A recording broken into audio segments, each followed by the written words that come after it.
Official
ฉีดยาใส่หน่อยบ้านนึง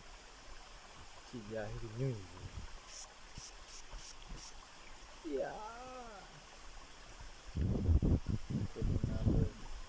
บ่ตายข้าวด้วยอยู่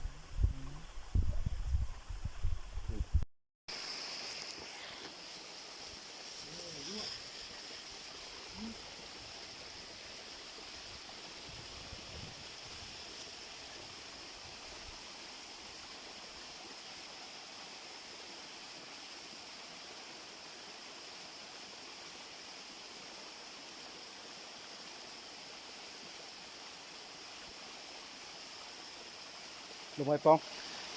มายืนในเฮานี่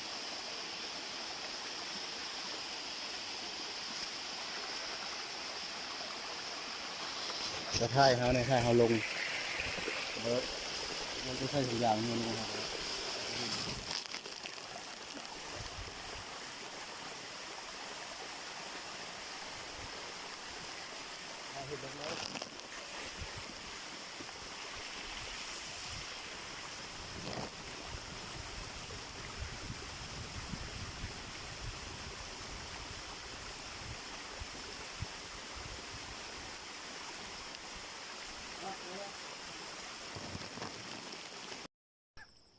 ทำได้นะ